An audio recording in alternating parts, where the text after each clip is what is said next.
தமிழக அரசு ஆளுநர் மோதலுக்கு சுமூக தீர்வு காணாவிட்டால் உச்சநீதிமன்றம் தலையிட நேரிடும் நீதிபதிகள். ஆளுநருக்கும் தமிழக அரசுக்கும் இடையிலான மோதல் போக்கு விவகாரத்தில் நீங்களே சுமூக தீர்வு காணாவிட்டால் நாங்கள் தலையிட்டு தீர்வு காண்போம் என்று உச்சநீதிமன்ற நீதிபதிகள் அறிவுறுத்தியுள்ளனர். விசாரணையை அடுத்த வாரத்துக்கு தள்ளி வைத்த நீதிபதிகளன்றைய தினம் இந்த வழக்கில் இறுதி விசாரணை நடைபெறும் என்று திட்டவட்டமாக தெரிவித்தனர்.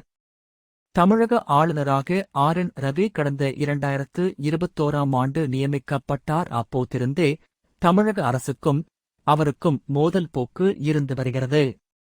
இந்தி மொழி நீட் தேர்வு, புதிய கல்விக் கொள்கை ஆகியவற்றுக்கு தமிழக அரசு தொடர்ந்து எதிர்ப்பு தெரிவித்து வரும் நிலையில் அதற்கு ஆதரவான கருத்துக்களை ஆளுநர் தொடர்ந்து பதிவு செய்து வருகிறார். தமிழக அரசு தயாரித்து வழங்கும் ஆளுநர் உரையை சட்டப்பேரவையில் வாசிக்காமல் சில பகுதிகளை நீக்கியும் சேர்த்தும் படித்து சர்ச்சையை ஏற்படுத்தினார்.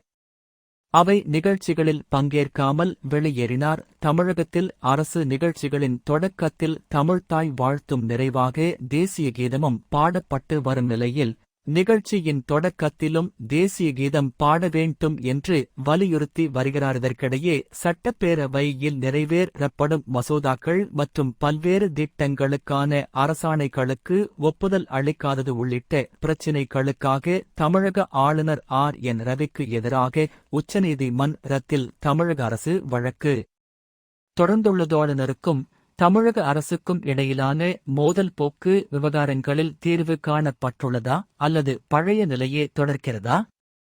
தமிழக அரசு தரப்பில் ஆஜரான மூத்த வழக்கறிஞர்கள் பிவில் சன் அபிஷேக் சிங்வி ஆளுநருக்கும் தமிழக அரசுக்கும் இடையிலான மோதல் போக்கு தொடர்கதையாகவே உள்ளது. இன்னும் முடிவுக்கு வரவில்லை. தற்போது கூட துணைவேந்தர்கள் நியமனத்தில் பிரச்சினை எழுந்துள்ளது. தமிழக அரசின் அனைத்து அதிகாரங்களிலும் ஆளுநர் தலையிடுகிறார்.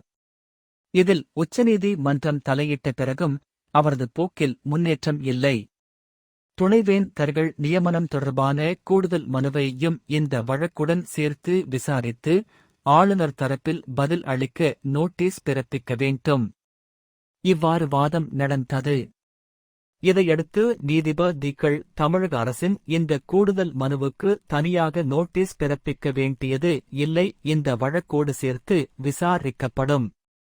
மேலும் ஆளுநருக்கும் தமிழக அரசுக்கும் இடையிலான மோதல் போக்கு விவகாரத்தில் நீங்களே சுமூக தீர்வு காணாவிட்டால் நாங்கள் தலையிட்டு தீர்வு காண்போம் என்று ஆளுநருக்கும் தமிழக அரசுக்கும் அறிவுறுத்தி விசாரணையை அடுத்த வாரத்துக்கு தள்ளி வைத்தனர். அன்றைய தினம் இந்த வழக்கில் இறுதி விசாரணை நடைபெறும் என்று திட்டவட்டமாக தெரிவித்துள்ளனர். தமிழக அரசு ஆளுநர் மோதல் போக்கு தொடர்பான வழக்கு ஏற்கனவே உச்சநீதிமன்றத்தில் அப்போதைய தலைமை நீதிபதி டி.ஒய். சந்திரசூட் அமர்வில் விசாரணைக்கு வந்தது.